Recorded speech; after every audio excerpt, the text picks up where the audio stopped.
உலகெங்கும் பரவி வாழக்கூடிய குக்கு பக்தி நேயர்கள் அனைவருக்கும் வணக்கம்.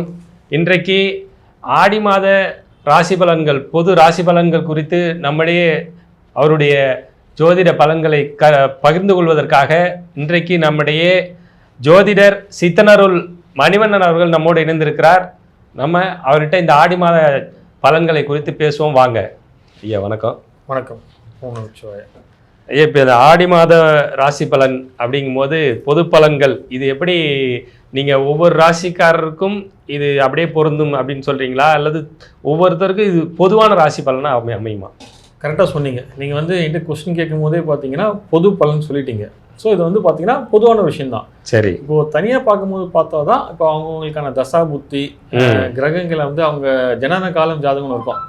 ஸோ அதுபடி பார்க்கும்போது தான் அவங்களுக்கான அக்யூரேட்டாக சொல்ல முடியும். இது பார்த்தீங்கன்னா இப்போ இருக்க கரண்ட் நடக்கிற இந்த கோச்சாரம், இந்த கோச்சாரத்தை வச்சு அதுக்கான பலன் சொல்கிறது தான் இந்த ஆடி மாத ராசி பலன். இது பொது பலன் தான். இது ஆடி மாதத்துல சிறப்பை பற்றி நம்ம சொல்லிட்டோம்னு வைங்களேன், நம்ம நேரில் கொஞ்சம் பயனுள்ளதாக இருக்கும். சரி.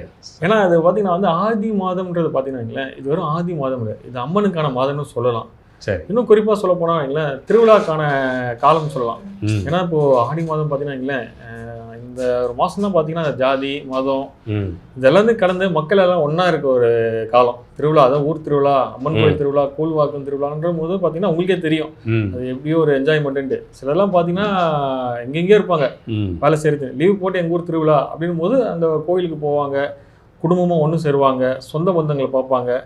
இன்னும் குறிப்பாக சொல்ல போனாங்களா, ஆடி மாதம் திருமணம் பண்ண மாட்டேன்னு சொல்லுவாங்க. ஆனால் இந்த ஆடி மாதம் பார்த்தீங்கன்னா நிறைய பேருக்கு திருமணம் பண்ணுறது அமையுங்க. ஏன் பார்த்தீங்கன்னா இந்த திருவிழாலெல்லாம் ஒன்று சேருவாங்களே அப்படின்னும் போது பொண்ணு இருக்கா பையன் இருக்கா அப்படின்னு பார்த்து கலந்து பேசும்போது தான் அந்த வரன்கள் அமையும். அதை தாண்டி பார்த்தீங்கன்னா நிறைய பேருக்கு பிஸ்னஸ் அமையுங்க. என்ன பிஸ்னஸ் பண்ணுறீங்க, என்ன பண்ணுறீங்க, ஊர் விட்டு ஊர் போயிருப்பாங்க, நான் இந்த பிஸ்னஸ் பண்ணுறேன், நான் இந்த தொழில் பண்ணுறேன் அப்படின் போது அந்த வியாபாரத்துக்கான ஒரு இதுவும் அந்த இதில் நடக்கும். இது ஆன்மீக ரீதியாக திருவிழா அதெல்லாம் போகும். ஆனால் ஜோதிட ரீதியாக பார்க்கும்போது பார்த்தீங்கன்னா ஆடி மாதம்ன்றது பார்த்தீங்கன்னா கடக ராசியில் பார்த்தீங்கன்னா சூரியன் பிரவேசிக்கிறாரு. சரி. அதாவது இது கடக மாதம்னு சொல்லுவாங்க. சூரியன் எந்தெந்த ராசிக்கு வர்றாரோ ஒரு மாதம் சூரியன் ஒரு ராசிக்கு போவார். ஸோ அப்படின்னும் போது நம்ம ஜோதிட ரீதியாக பார்த்தீங்கன்னா இப்போ சூரியன் ஆடி மாதத்துக்கு வர்றாரு, அதாவது கடக மாதத்துக்கு வர்றார். இதுதான் ஜோதிட ரீதியாக விஷயம். இன்னொன்று குறிப்பாக சொல்ல போனால் பார்த்தீங்கன்னா சூரியன் உச்சம் பெற்ற குருவோட சேர்றாரு. அது இன்னும் சிறப்பு. எல்லா ராசிக்கும் சிறப்பானா இல்லை, குறிப்பிட்ட சில ராசிகளுக்கு பார்த்தீங்கன்னா அந்த உச்சம் பெற்ற குருவோட சூரியன் சேரும்போது பார்த்தீங்கன்னா அது ஜாக்பாட்னே சொல்லலாங்க. சரி. இப்போ ஜோதிட ரீதியாக சொன்னோமா, இன்னொரு முக்கியமான விஷயங்க ஏன்னு பார்த்தீங்கன்னா நம்ம மாதத்தில் பார்த்தீங்கன்னா தட்சநாய காலம் அப்படின்னு சொல்லி இருக்குல்ல, அது இந்த ஆடி மாதம் தொடங்குதுங்க. தட்சநாய காலம் தான் பார்த்தீங்கன்னா இந்த பித்ருக்கான காரியம் பண்ணுறதுல அதுக்கு ரொம்ப இம்பார்ட்டண்டான நேரம். ஏன்னா இப்போ பார்த்தீங்கன்னா ஆடி மாதத்தில் பார்த்தீங்கன்னா ஆடி அமாவாசை, ஆடி வெள்ளி, ஆடி செவ்வாய், ஆடி கிருத்திகை, அதே மாதிரி ஆடி தபசு திருவிழா நடக்கும், ஆடி பூரம். இதெல்லாம் பார்த்தீங்கன்னா திருவிழா இந்த மாதமே பார்த்தீங்கன்னா ஃபெஸ்டிவல் டைம் தான் சொல்லலாம். இது குறிப்பாக பார்த்தீங்கன்னா பித்ரு காரியம் செய்யறதுக்குல முன்னோருக்கான விஷயம் பண்ணுறதுக்கு பார்த்தீங்கன்னா இந்த ஆடி மாதம்ன்றது ரொம்ப உகந்த மாதம். அதாவது தட்சணாய புண்ணிய காலம் ஆரம்பிச்சிருச்சு. உத்தராயணம் முடிஞ்சு தட்சணாயம் ஆரம்பிக்கும். அப்படின்னும் போது இந்த தட்சணாய காலத்துல தான் பார்த்தீங்கன்னா நம்மளோட எல்லா பண்டிகைகளும், தமிழர்களான எல்லா பண்டிகைகளும் தொடர்க்கான நேரம் இந்த ஆடி மாதத்துல தான் குறிப்பாக வருதுங்க. அடுத்ததாக ரிஷபராசி நேயர்களுக்கு, ரிஷபராசி ராசிக்காரர்களுக்கு இப்போ இந்த ஆடி மாதம் எப்படி இருக்க போகுது, அவர்களுக்கு என்னென்ன மாதிரியான தாக்கங்களை எல்லாம் ஏற்படுத்த போகிறது, அது குறித்து கொஞ்சம் சொல்லுங்க.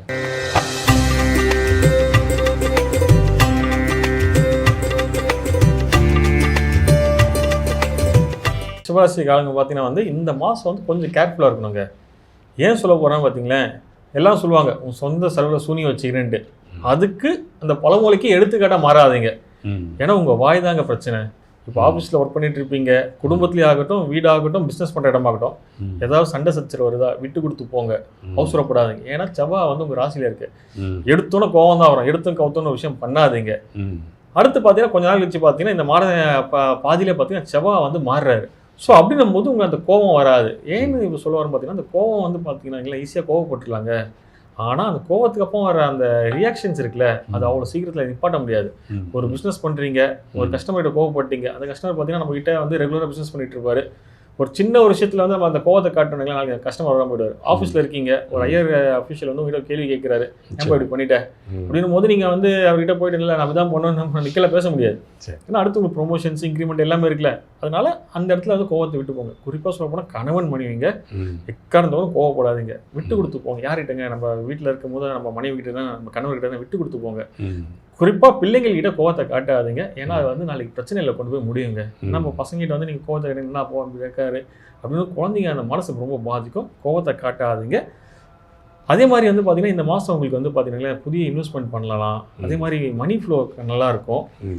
ஒரே விஷயம் ஹெல்த்தை கொஞ்சம் நல்லா பார்த்துக்கோங்க. ஏன்னா ஹெல்த்தில் சின்ன விஷயம் தான், ஹெல்த்து கான்சன்ட்ரேட் பண்ணுங்கள், ஹெல்த்தை பார்த்துக்கோங்க. இப்போ நீங்கள் வந்து கோவப்படாதீங்க, அது கோவப்பட்டு பேசுகிற வார்த்தை எதாக இருந்தாலும் உங்களுக்கு பின்விளைவு ரொம்ப மோசமாக ஏற்படுத்தும்னு சொல்கிறீங்க குறிப்பாக இந்த மாதம். ஆனால் இந்த கோவப்படுறதுங்கிறது வந்து எல்லாருக்குமே பொதுவானது தான். எல்லா சமயங்களுமே நம்முடைய அதிகப்படியாக ஏதாவது பேசிட்டாலும் நீங்கள் சொல்கிற மாதிரி வேலை செய்கிற இடத்துலையோ கணவன் மனைவிக்குள்ளேயோ எப்போதுமே அது கொஞ்சம் வார்த்தையை கவனமாக தானே இருக்கணும். குறிப்பாக இந்த மாதத்தில் கவனமாக இருக்கணும்னா அதுதாங்க முன்னே சொன்னேன். செவ்வாய் வந்து உங்கள் ராசியில் இருக்குது அப்படிங்கும் போது செவ்வாய் வந்து பார்த்தீங்கன்னா கோவத்தை உண்டாக்கி விட்டுரும். அது யோசிக்க விடாது. எடுத்தும் கவுத்தன்றலாம் வந்து பார்த்தீங்கன்னா பட்டு பண்ணிவிடுங்க. ஒரு விஷயம் நம்ம ஒருத்தனை திட்டுறோம் ஏதோ சொல்கிறோம் வைங்களேன், யோசிப்போம், ஐயோ நம்ம வயசில் பெரியவராக இருக்காரு, நம்ம கஸ்டமராக இருக்காரு, இவங்க வந்து நம்ம மனைவியாக இருக்காங்க அப்படிங்கும்போது அந்த வார்த்தை பார்த்து சொல்றதுக்கு முன்னாடி. ஆனால் இப்போ அப்படி கிடையாது, வாயில் வரதை சொல்லிவிடுவோம். அள்ளி கொட்டுன்றாங்க வார்த்தையை. ஓகே, சொல்ல கொட்டிட்டா திருப்பி அள்ள முடியாதுல்ல, அந்த மாதிரி தான் ஆகிடும். அதுதான் கொஞ்சம் பார்த்து பேசணும்னு சொல்கிறீங்க. சரி. ஸோ ரிஷபராசி நேயர்கள், நீங்கள் வந்து ஐயா சொன்ன மாதிரி வார்த்தைகளில் மிக மிக கவனம் தேவை இந்த மாதம். ஏதாவது சட்டுன்னு பேசி கோவப்பட்டு பிரச்சனைகளை உண்டு பண்ணிக்க வேணான்னு தான் சொல்கிறாரு. அல்டிமேட்டாக இதுதான் ஒரு பாயிண்ட்டாக இருக்குது. அதனால் கொஞ்சம் ஜாக்கிரதையாக இருந்துங்க.